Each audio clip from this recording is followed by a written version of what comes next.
Hello everyone. मेरा supplement चल रही है, थर्ड पार्ट चल रही है सप्लीमेंट सैल्मन फिश ऑयल। मैंने आपको की पॉइंट बताए, इसकी इम्पोर्टेंस बताई, फिर इसके बेनिफिट्स बताई। अभी पहले मैंने आपको इसमें कल EPA और DHA क्लियर की थी। यहाँ पे आप लोग देखो गौर से, डेफिनेशन पिक करो। फिर हमने उस दिन जो भी बताई थी आपको, ब्रेन और आई के लिए, IL के लिए कितना फ़ायदेमंद, स्किन एंड जॉइंट सपोर्ट के लिए कितना फ़ायदेमंद। अभी हमने आपको हार्ट अटैक का बताया कि हार्ट हेल्थ के लिए कितना है, कि ये कल हार्ट अटैक और स्ट्रोक से बचाता है। कौन बचाता है? Salmon fish oil. क्यों बचाता है? क्योंकि ये बैड कोलेस्ट्रॉल, जिसका नाम है LDLA बैड कोलेस्ट्रॉल कहलाता है, जो आर्टरीज को ब्लॉक करता है, उसको ब्लड को फ्लो करने में एक अहम किरदार अदा करता है। कौन? Salmon fish oil. आप जल्दी से आओ यहाँ पे आओ। ये देखो, improve blood flow. Salmon oil help the body product nitric oxide. देखो ये बोल रही है, और तो सुनो, salmon oil help the body product nitric oxide. Salmon oil help करता है बॉडी की जो प्रोडक्ट होती है nitric oxide, which relax and strengthens, ताकत देती है, मजबूत, यानी कि इम्यून सिस्टम को ताकत स्ट्रेंथ करती है, and oxygen delivery through out the body. और ऑक्सीजन की जो डिलीवरी होती है उसको कहते हैं ज़ाहिर फैट को कहते हैं डीऑक्सीजनेटेड ब्लड को जो है वो ये मिनिमाइज कर देता है। कौन कर देता है? सैल्मन फिश ऑयल कम कर देता है, जिसकी वजह से ऑक्सीजन की सप्लाई जो होती है आर्टरीज के अंदर जो होती है वो आराम से होती है। ठीक है, तो इसलिए वो बोल रहा है इम्प्रूव ब्लड फ्लो। इसलिए जो आर्टरीज जो ऑक्सीजनेटेड ब्लड लेके जाती हैगी ना, तो वो उसको कहते हैं उसके अंदर फैट को जमने से या कहते हैं रोकने से, यानी कि जमने नहीं देती, ताकि आर्टरीज क्लियर हों। तो ब्लड फ्लो खुद ब खुद होता है आर्टरीज के ज़रिए। लंग्स जो है वो हार्ट को देता है, हार्ट से जो है वो कहते हैं वहाँ पे जाती है, क्या बोलती है उसको, बॉडी में जाती है, दिमाग पे जाती है।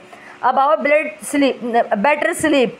लो level of omega 3s are link to sleep issues. ये ना स्लीप इशूज़ को भी बहुत ज़्यादा बेटर करती है, फ़ायदे पहुँचाती है।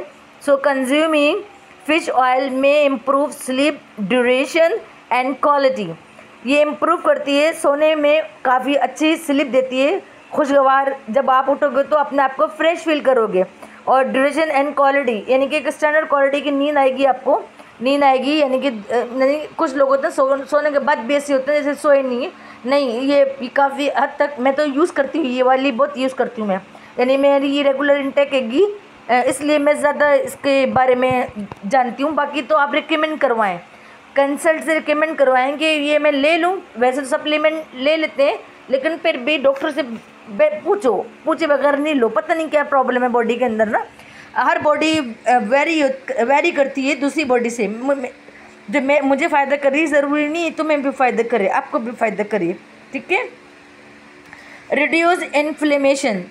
कहते हैं इन्फ्लेमेशन तो पता होगी क्या होती है, सबको पता है इन्फ्लेमेशन क्या होती है। द एंटी इन्फ्लेमेटरी प्रॉपर्टीज़ होती है, यानी ये इन्फ्लेमेटरी जो इन्फेक्शन वगैरह होता है, या एंटी बैक्टीरियल, एंटी वायरस जितने भी होती हैं उनको ये रिड्यूस करती है। ये एंटी इन्फ्लेमेटरी अंदर अपनी प्रॉपर्टीज़ रखती है अपने अंदर।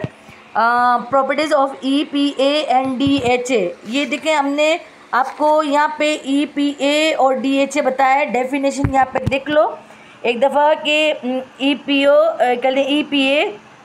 Is omega 3 fatty acid. ये ओमेगा की फॉर्म हैगी, इज़ फाउंड अलॉन्ग विच, साथ साथ जो है वो कहते हैं ये DHA भी इसको होता है cold water fish including tuna and salmon, यानी कि मछली के अंदर होता है। कहते हैं ये फुल नेम ये लिखा हुआ है, यानी कि ये पूरा लिखा हुआ है, पढ़ लो। ठीक है ना।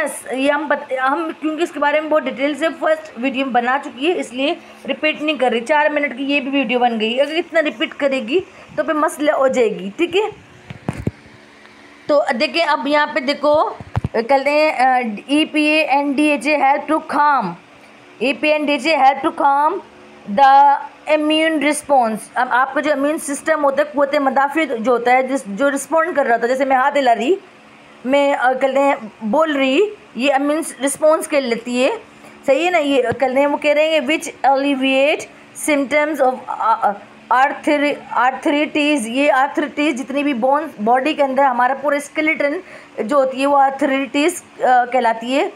छोटी हड्डियाँ, बड़ी हड्डियाँ जितनी भी होती हैं, कटलेज वगैरह सब मिला के आर्थराइटिस कहलाती है, ठीक है ना। And lower the risk of chronic inflammation, ये आपको जो सैल्मन फिश है क्रोनिक इन्फ्लेमेशन से बचाती है, related disease like cancer and diabetes. जो ये क्रोनिक डिजीज़ जो होती हैं वो ये कैंसर और डायबिटीज़ वगैरह, शुगर वगैरह, और कैंसर तो पता ही हैगी, वो उनको उनसे बचाती है। 5 मिनट 6 मिनट की हो गई, इसको भी मैं डिस्कनेक्ट कर रही हूँ। कहते हैं अभी बस 2 रह गई है, ये कंप्लीट कर दूँ। ये की बेनिफिट्स होंगे, लिटरली अब यकीन करो ये बहुत फ़ायदेमंद है, ये लाजमी इस्तेमाल करो। ये काफ़ी हद तक आपको, मैं सवाल पे आपको लूँगी सैल्मन पे भी साइड इफ़ेक्ट भी हैं, ऐसा नहीं है कि सारे फ़ायदे हैं, साइड इफ़ेक्ट भी होंगे, लेकिन साइड इफ़ेक्ट को कंपैरिजन करके आप लाजमी परचेज़ करो उसको। परचेज़ का मतलब है कंसल्ट अपने डॉक्टर से पूछ के, क्योंकि बॉडी की इम्यूनिटी डिपेंड करती है कि आप ये हज़म करते हो, इसकी स्ट्रेंथ आती है, तो स्ट्रेंथ भी देखना बहुत ज़रूरी होती है, ठीक है। अब मैं आ रही हूँ सेकंड पे, ठीक है।